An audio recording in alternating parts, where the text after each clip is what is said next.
He stood over his pregnant wife's hospital bed, not with concern but with a cruel smirk.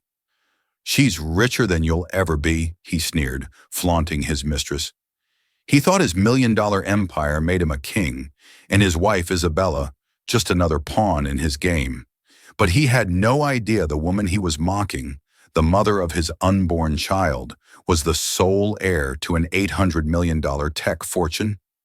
His world is about to shatter. This is the story of how a powerful woman, stripped of everything, rose from the ashes of betrayal to reclaim her life. The scent of antiseptic clung to the air, a sterile perfume that Isabella Rossi had come to associate with fear. It was a sharp contrast to the soft, floral fragrance of the garden she'd been tending just that morning, before the world had tilted on its axis. Now she lay on a crisp, white hospital bed, the gentle rhythm of a fetal heart monitor, a counterpoint to the frantic beating of her own. A dull ache radiated from her lower back, a constant reminder of the reason she was here, a reason her husband, Marcus, had yet to acknowledge. He'd arrived 20 minutes ago, not with a bouquet of flowers or a comforting touch, but with the scent of another woman's perfume clinging to his expensive suit. It was a heavy, cloying scent, one that Isabella had smelled on him before, a scent that spoke of late nights and whispered lies. He stood by the window, his back to her, his silhouette framed by the fading light of the city.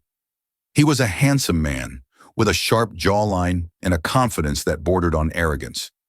It was that confidence that had drawn her to him, a moth to a flame, and it was that same confidence that was now burning her to ashes. "Did the doctor say anything?" he asked, his voice devoid of warmth. He was scrolling through his phone, his thumb moving with a practiced ease over the glowing screen.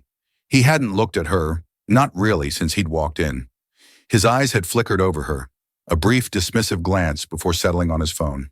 "They're worried about the baby," Isabella said, her voice a little more than a whisper. She hated how small she sounded, how fragile. She had always been the strong one, the one who held everything together. But now, with the life of her unborn child hanging in the balance, she felt herself unraveling. "They said I need to stay here for observation." Marcus sighed, a sound of pure exasperation. "For how long? I have a meeting in the morning, Isabella. A big one." The words were a slap in the face, a stark reminder of where she stood in his life. He was a man obsessed with his own success, a man who measured his worth in dollars and cents. His construction company, built from the ground up, was his first love, his true passion. She and their unborn child were just inconveniences. "I don't know, Marcus," she said, her voice trembling. "They're not sure." He finally turned to face her, his expression a mixture of annoyance and impatience. "Well, can't they just give you something? A pill or something? I can't afford any distractions right now." The callousness of his words stole her breath. She stared at him, at the man she had promised to love and cherish, and saw a stranger, a cold, heartless stranger who cared more about his business than the well-being of his own family. "It's not that simple," she said, her voice rising in disbelief. "This is our baby, Marcus, our child." He scoffed, a cruel, dismissive sound. "Don't be so dramatic, Isabella. It's probably just stress. You're always so emotional." He ran a hand through his perfectly styled hair, a gesture of impatience that she had once found charming. Now it just made her stomach churn. He was a master of deflection, of turning her pain into a flaw, a weakness. He had a way of making her feel small, insignificant, as if her feelings were an overreaction, a burden. "I'm not being dramatic," she said, her voice shaking with a mixture of anger and hurt. "I'm scared, and you're acting like you don't even care." He rolled his eyes.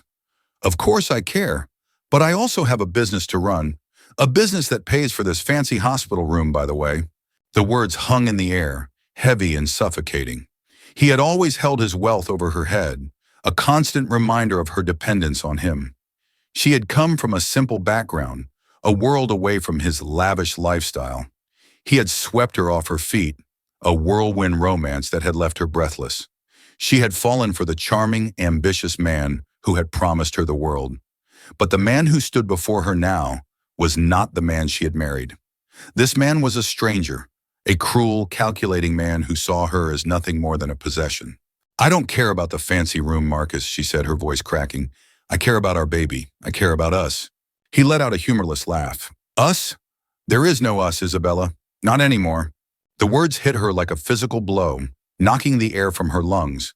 She stared at him, her heart pounding in her chest, a sickening dread washing over her. She had known deep down that something was wrong. The late nights, the hushed phone calls, the scent of another woman's perfume. But she had been in denial, clinging to the hope that she was wrong, that their love was worth fighting for. What are you talking about? She whispered, her voice barely audible. He smirked, a cruel, triumphant look in his eyes. I've met someone else, Isabella. Someone who understands me, who supports me, someone who isn't a constant drain on my energy. The words were like daggers, each one piercing her heart. She felt the tears welling up in her eyes, hot and stinging. She tried to fight them back, to maintain some semblance of dignity, but it was a losing battle. The tears streamed down her face, a silent testament to her shattered dreams. Who is she? She asked, her voice choked with emotion. He smiled, a smug, self-satisfied grin. Her name is Victoria, and she's everything you're not. He pulled out his phone, his fingers flying across the screen. A moment later, he turned the phone towards her, a picture of a stunning woman with long, blonde hair and a dazzling smile filling the screen. She was beautiful, poised, and confident. She was everything Isabella felt she was not. She's a lawyer, Marcus said, his voice filled with pride. A partner at one of the top firms in the city. She's smart, ambitious, and she's not afraid to go after what she wants. He paused, his eyes meeting hers, a cruel glint in their depths. And she's rich, Isabella, richer than you could ever imagine. The words were meant to hurt, to diminish her, to make her feel worthless. And they did. But as she looked at the picture of the woman who had stolen her husband, a strange sense of calm washed over her. It was the calm that comes after the storm, the quiet that follows the destruction. In that moment, something inside her shifted. The pain was still there, a raw, open wound. But beneath the pain, a spark of anger ignited, a tiny flame that flickered to life in the darkness of her despair. She had been a fool, a blind, naive fool. She had given up everything for this man, her dreams, her independence, her self-worth. She had allowed him to mold her into the perfect wife, the perfect accessory for his perfect life. And for what? To be discarded like a piece of trash, to be replaced by a shinier, more expensive model. She took a deep breath, the sterile air filling her lungs. She looked at Marcus, at the man who had shattered her world, and for the first time, she saw him for who he truly was. A weak, insecure man who used his wealth and power to control those around him. A man who was so afraid of being insignificant that he had to surround himself with people who made him feel important. And in that moment, Isabella Rossi made a promise to herself. She would not let this break her. She would not let him win. She would pick up the shattered pieces of her life and she would build something new, something better. Something that was all her own. She had a secret that Marcus knew nothing about, a secret that would change everything. She was not the poor dependent woman he thought she was. She was the sole heir to a fortune that dwarfed his own, a fortune that he couldn't even begin to comprehend. And she would use that fortune to build a life for herself and her child, a life free from his control, his cruelty, and his lies. The game was far from over. In fact, it had just begun. The silence in the room was deafening, broken only by the rhythmic beep of the fetal heart monitor. Marcus stood there, a smug, self-satisfied look on his face, waiting for her to break, to crumble, to beg. He had always enjoyed his power over her, the way he could make her feel small with just a look, a word. But Isabella was no longer the woman he had married. The woman who lay in the hospital bed, her face pale and tear-stained, was a stranger to him, a woman he had never truly known. She wiped the tears from her face with the back of her hand, her movements slow and deliberate. She looked at him, her eyes clear and steady, a flicker of something he couldn't quite decipher in their depths. It wasn't sadness or anger or even hurt. It was something else, something pitying. Is that all? She asked, her voice surprisingly calm. The question caught him off guard. He had expected hysterics, accusations, a full-blown melodrama. This quiet, composed woman was not the Isabella he knew. "Is that all?" he repeated, a hint of confusion in his voice. "I just told you I'm leaving you, Isabella. For another woman." She nodded, a slow, deliberate movement. "I heard you." She paused, her gaze unwavering.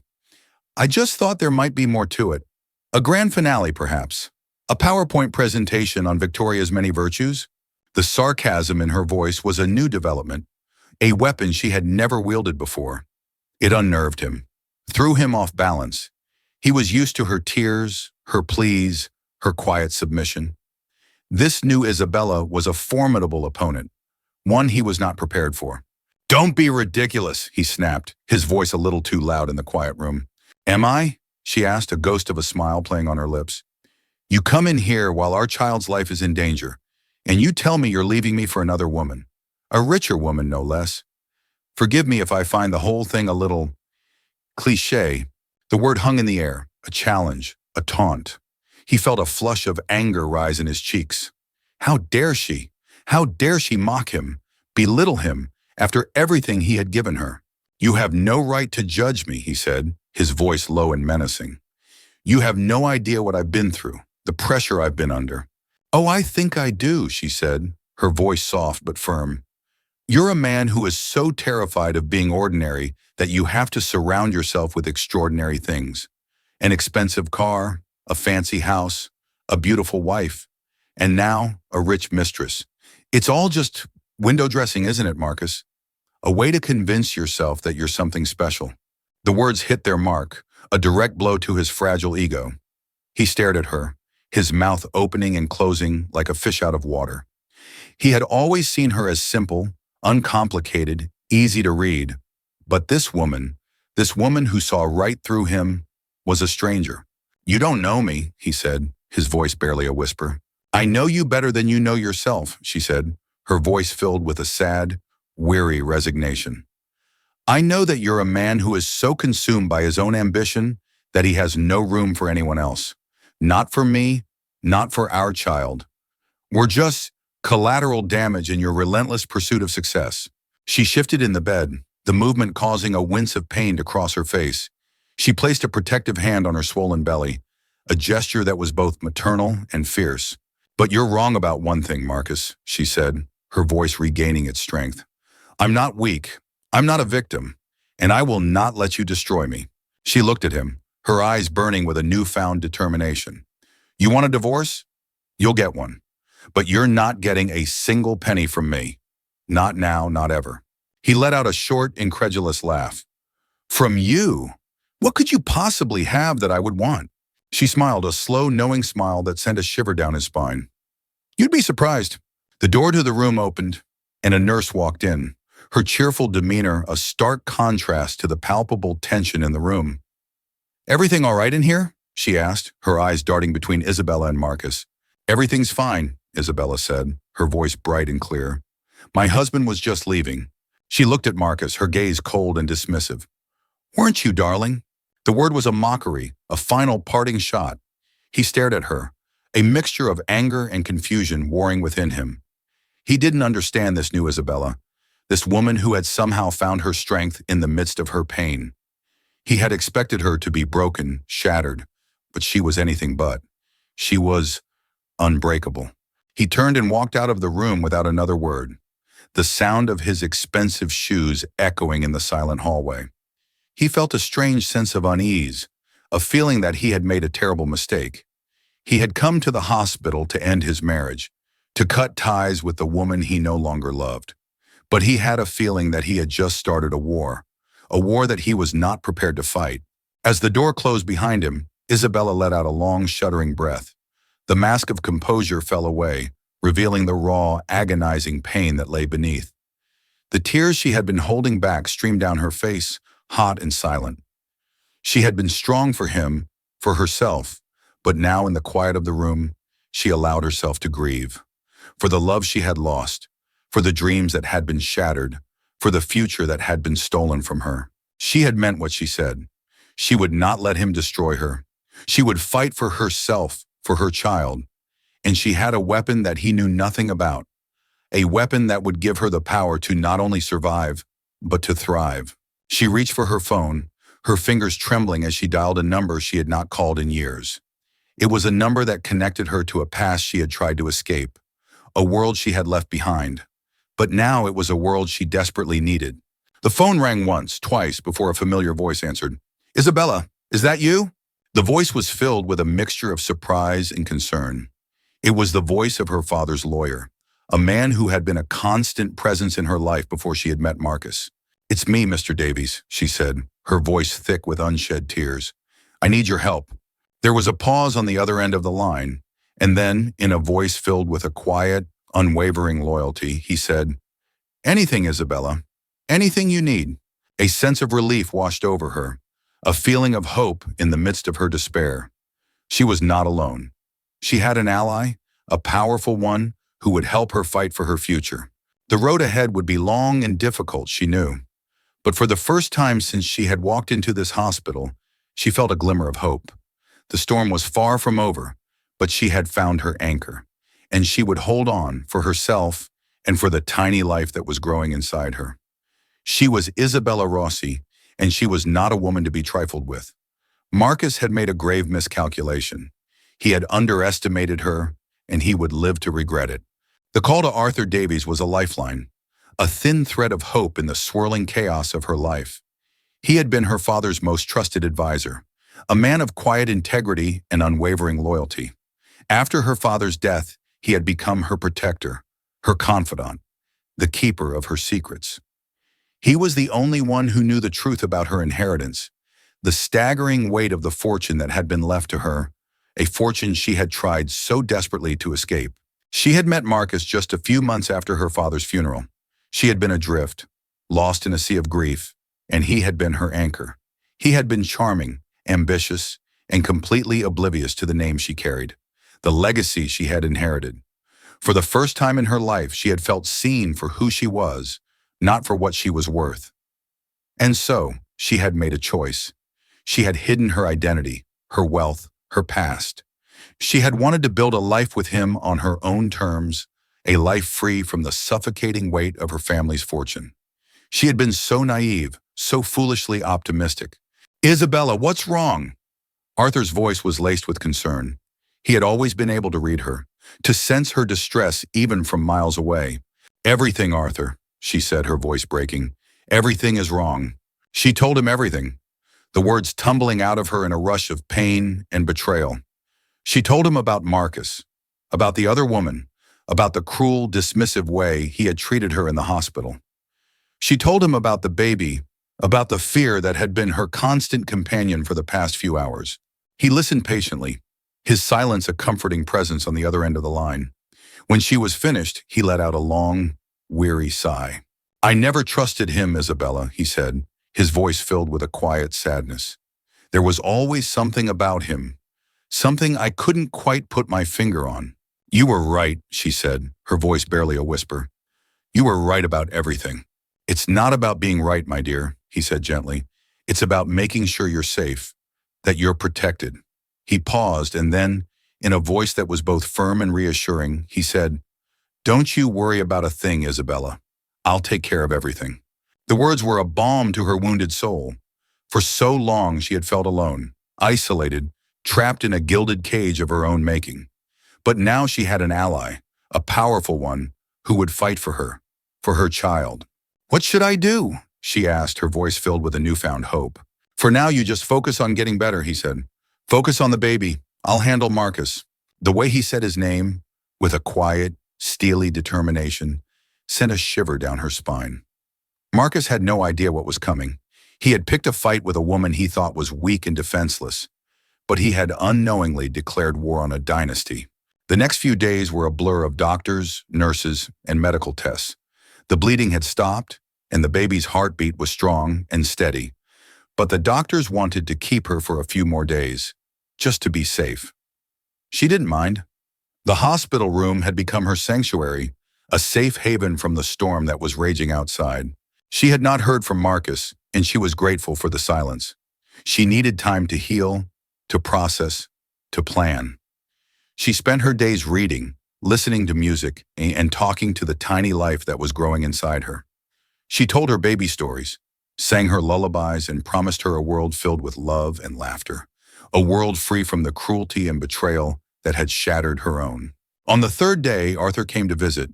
He was a tall, distinguished man with kind eyes and a gentle smile. He brought her a bouquet of her favorite flowers, white lilies, their delicate fragrance filling the sterile room with a hint of sweetness. He sat by her bed, his presence a comforting, reassuring one. He told her about the steps he had taken, the legal wheels he had set in motion. He had frozen all of their joint accounts, put a lien on their house, and filed for divorce on her behalf. He had also hired a team of private investigators to dig into Marcus's life, to uncover any and all of his secrets. "He won't know what hit him," Arthur said, a grim smile on his face. Isabella felt a twinge of guilt, a fleeting moment of pity for the man she had once loved. But then she remembered his cruel words, his smug smile, the way he had flaunted his infidelity in her face, and the guilt was replaced by a cold, hard resolve. He had shown her no mercy, and she would show him none in return. "What about Victoria?" she asked, her voice tight. "We're looking into her as well," Arthur said. "I have a feeling she's not as perfect as she seems." He was right. The private investigator's report came in a few days later, and it was a bombshell. Victoria was not a partner at a top law firm. She was a paralegal, a glorified secretary with a mountain of debt and a history of latching onto wealthy men. She had been fired from her last job for embezzling money, a fact that she had conveniently forgotten to mention to Marcus. But that wasn't all. The investigators had also uncovered Marcus's own dirty little secret.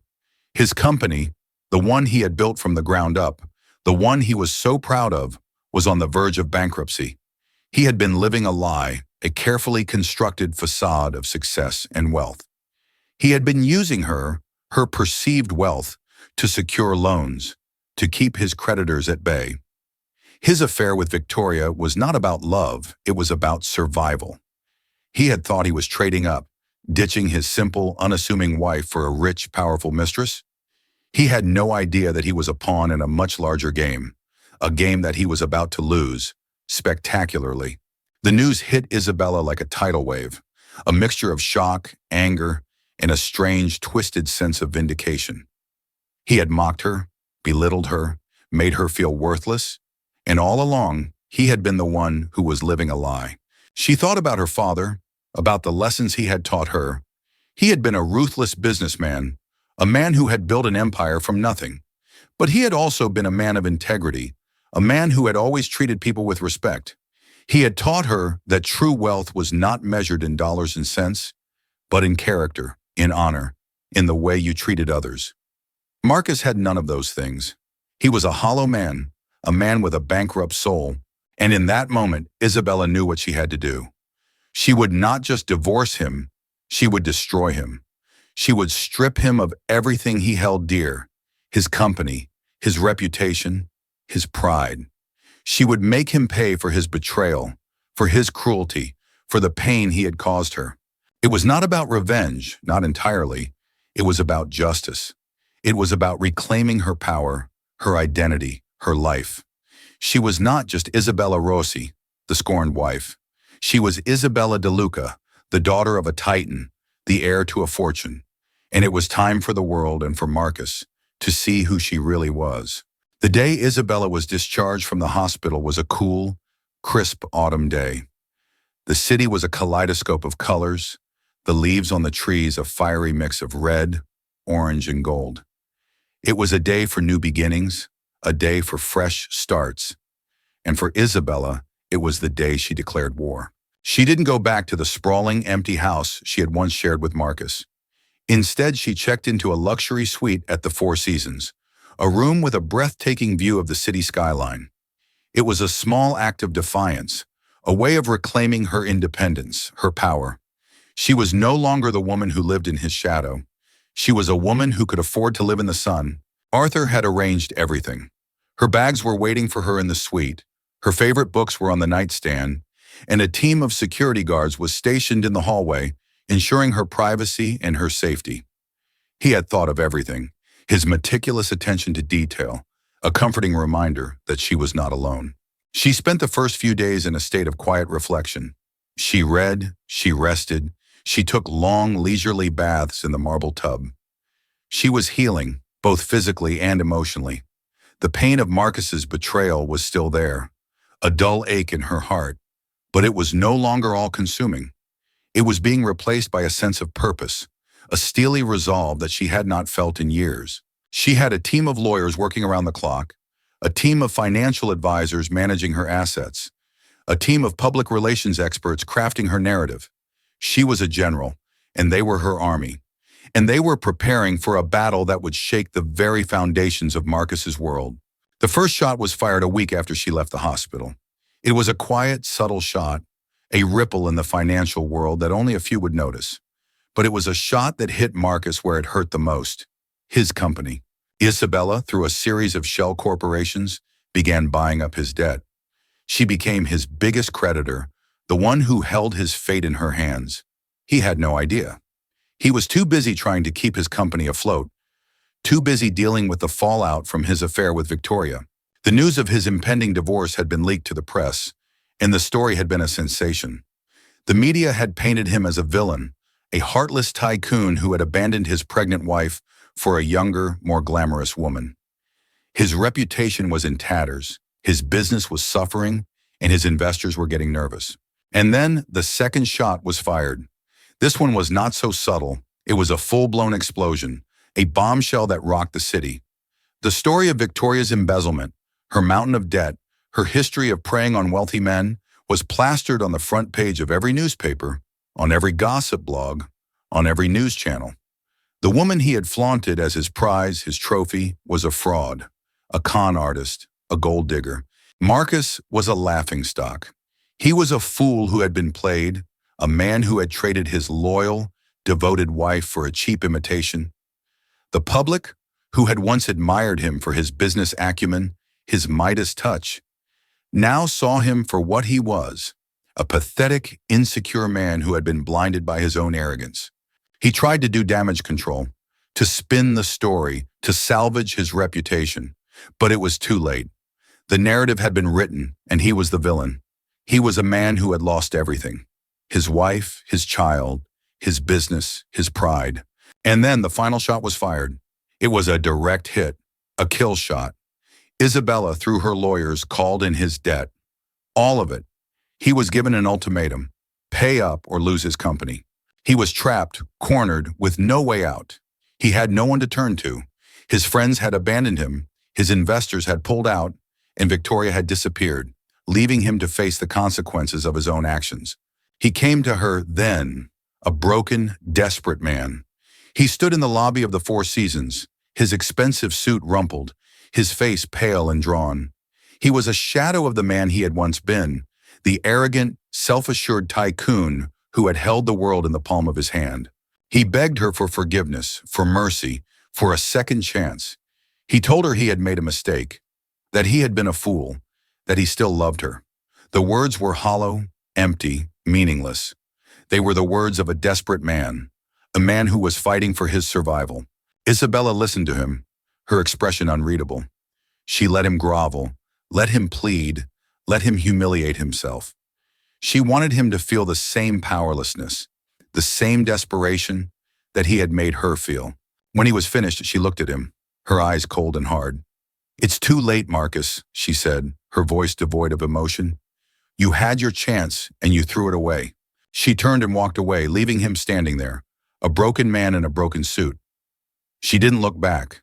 She had no desire to see the look of defeat in his eyes, the utter devastation on his face. She had won, but it was a hollow victory, a victory that brought her no joy, no satisfaction.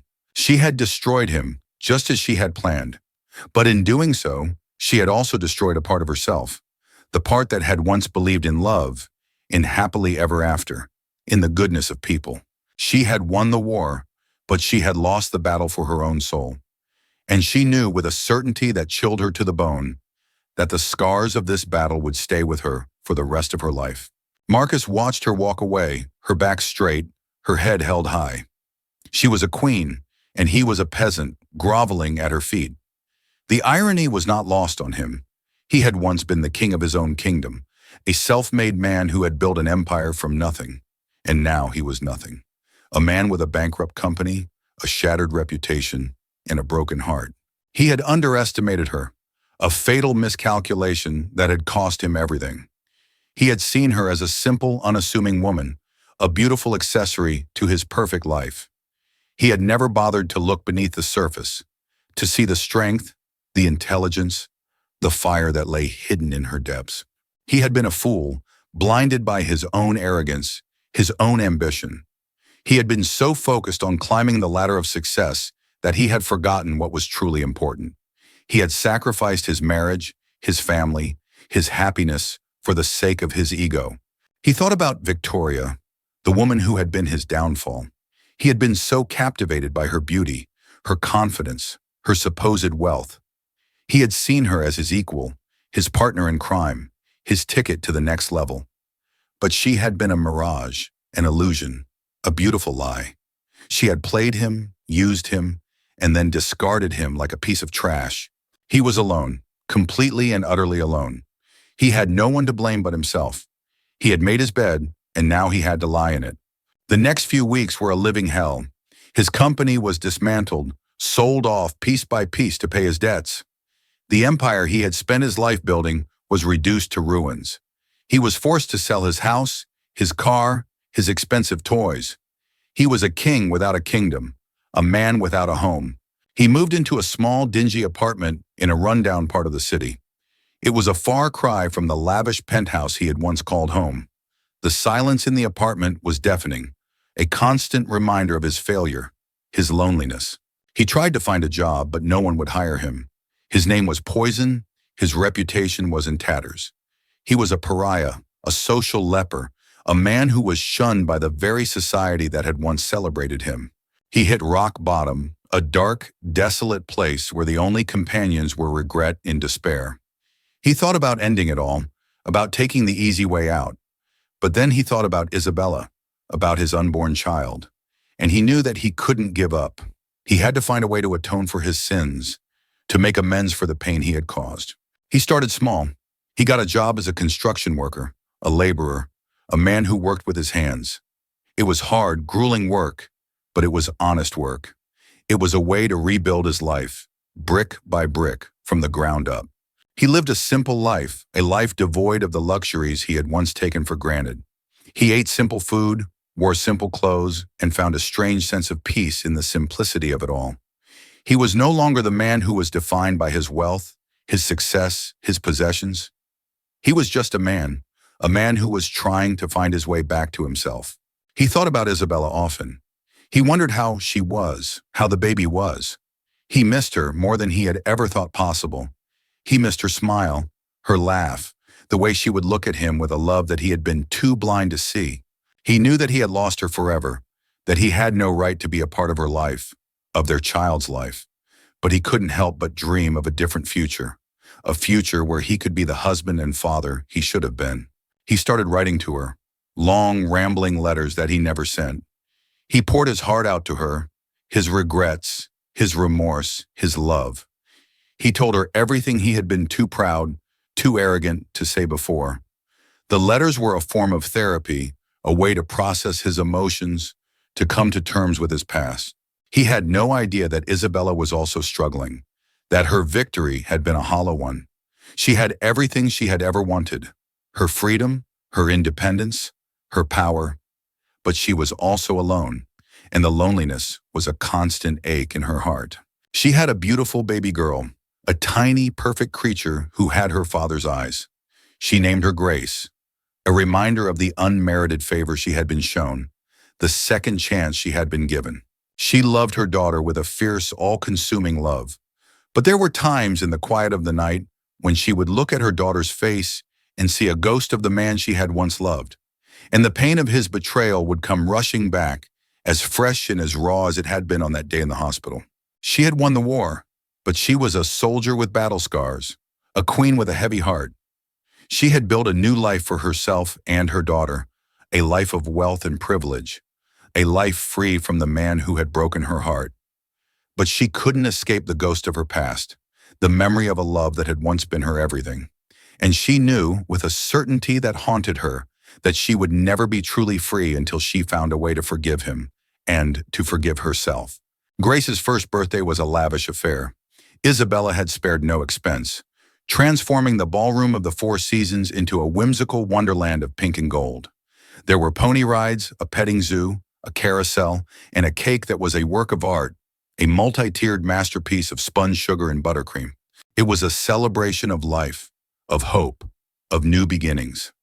But as Isabella watched her daughter, her face smeared with chocolate cake, a tiny, perfect smile on her lips, she felt a pang of sadness.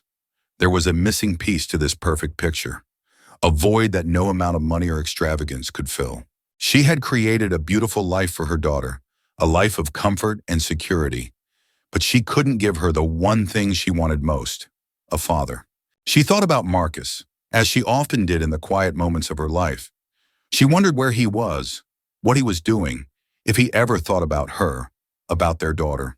She had followed his downfall in the news, had watched from afar as his empire crumbled to dust. She had felt a grim sense of satisfaction, a cold, hard sense of justice, but she had also felt a flicker of something else, something she was ashamed to admit, even to herself: pity.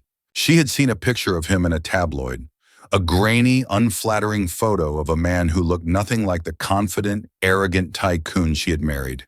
He was thinner, his face was gaunt, and there was a look of defeat in his eyes that had haunted her for days. She had tried to hate him, to erase him from her memory, to pretend that he had never existed. But she couldn't.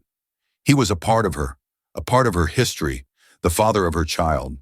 And no matter how much she tried, she couldn't escape the fact that she had once loved him with a depth and a passion that had consumed her. A few days after the party, she received a letter. It was a simple handwritten letter on cheap, lined paper. The return address was a post office box in a rundown part of the city. She knew, even before she opened it, who it was from. Her first instinct was to tear it up, to throw it away, to pretend that it had never arrived. But she couldn't. Her curiosity, her ache, a longing for something she couldn't quite name, was too strong. She opened the letter with trembling hands. The words were simple, humble, and heartbreakingly sincere. He didn't ask for forgiveness, for a second chance, for anything. He just wanted her to know that he was sorry, that he regretted his actions, that he loved her, and that he loved the daughter he had never met. He told her about his life, about the lessons he had learned, about the man he was trying to become. He was working as a construction worker, he wrote, rebuilding his life from the ground up. He had found a strange sort of peace in the simplicity of it all, a sense of purpose that he had never known when he was a wealthy, successful tycoon.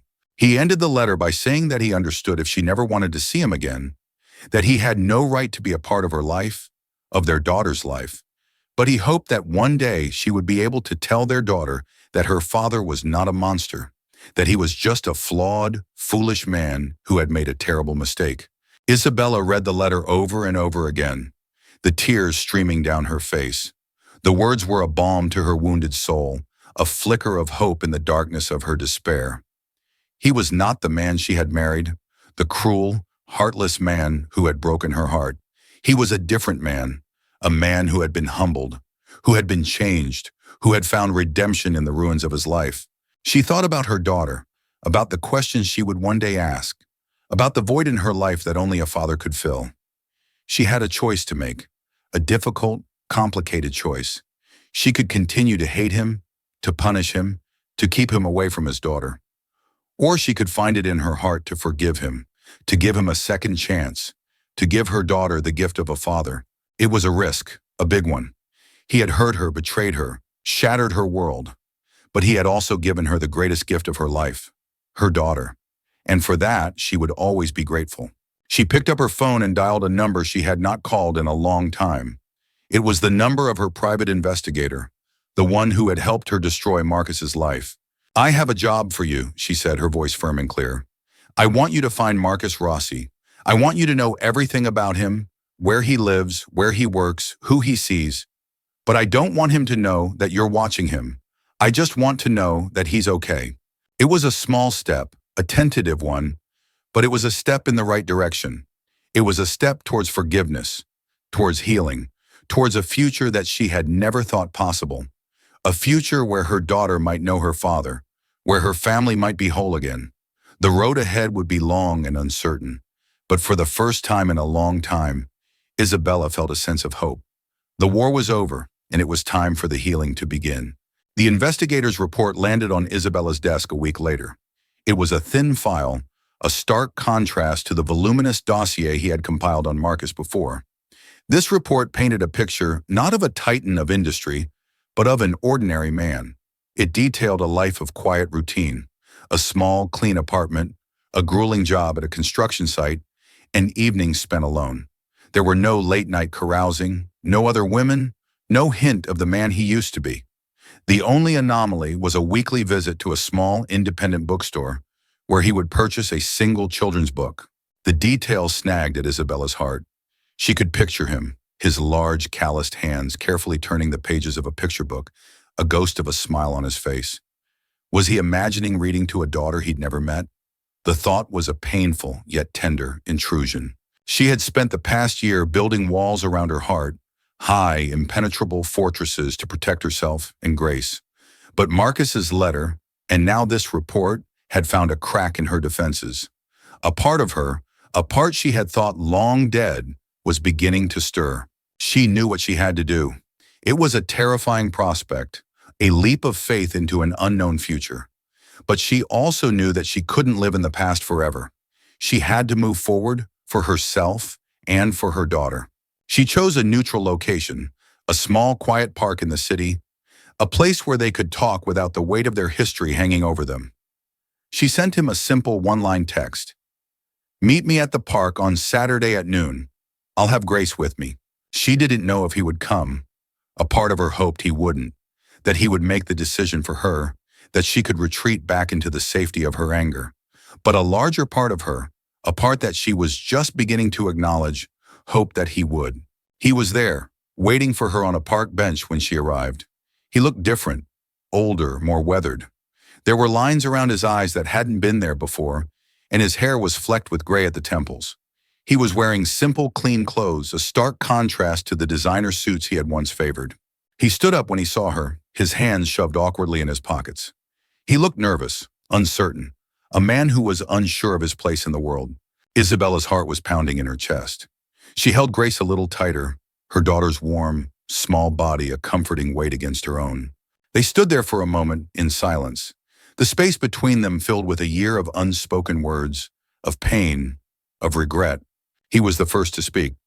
"Thank you for coming," he said, his voice raspy, as if he hadn't used it in a long time.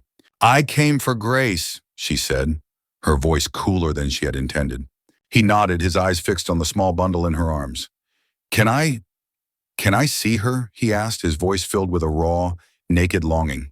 Isabella hesitated for a moment, and then slowly she walked towards him. She held Grace out to him, a peace offering, a fragile olive branch. He took her with a reverence that surprised Isabella. He held her as if she were the most precious thing in the world, his large, rough hands surprisingly gentle. He looked down at his daughter, his face a mixture of awe and wonder. A single tear rolled down his cheek, a silent testament to the love, the regret, the hope that was warring within him. Grace, who was usually shy with strangers, reached out a tiny hand and touched his face, her fingers exploring the rough stubble on his chin. She gurgled, a happy, contented sound that seemed to fill the silence between them. In that moment, something shifted. The anger, the bitterness, the resentment that Isabella had been holding on to for so long began to dissipate, replaced by a feeling she couldn't quite name. It wasn't forgiveness, not yet, but it was something close. It was a flicker of hope, a glimmer of a future that she had never dared to imagine. They spent the afternoon in the park, a strange, surreal family portrait. They talked, not about the past, but about the present, about the future. He told her about his job, about the satisfaction he found in building things with his own hands. She told him about Grace, about her first words, her first steps, the little quirks that made her unique. It was easy, comfortable, and surprisingly normal. They were not the same people they had been a year ago. They had both been broken, and they had both been rebuilt. They were stronger, wiser, and more human. As the sun began to set, casting long shadows across the park, Isabella knew that it was time to go. She didn't know what the future held for them, if they could ever be a family again. But for the first time in a long time, she was open to the possibility. She had won the war, and she had survived the aftermath. And now it was time to rebuild. Not the ruins of a kingdom, but the foundations of a new life, a new family, a new future. A future that was not built on wealth or power, but on something much more valuable. Love, forgiveness, and the hope of a second chance. The road ahead was uncertain, but for the first time in a long time, Isabella was not afraid. She had her daughter, she had her strength, and she had a flicker of hope that was burning brighter than ever before. The story was not over. In fact, it was just beginning. That was the story of Isabella and Marcus, a story of betrayal, redemption, and the surprising power of second chances. What do you think? Can a love that was so broken ever be truly mended? Let us know your thoughts in the comments below. If you were moved by this story, please give this video a thumbs up, share it with your friends, and don't forget to subscribe to our channel for more emotional stories that will touch your heart. We have new videos every week, and you won't want to miss what's coming next. Thank you for watching.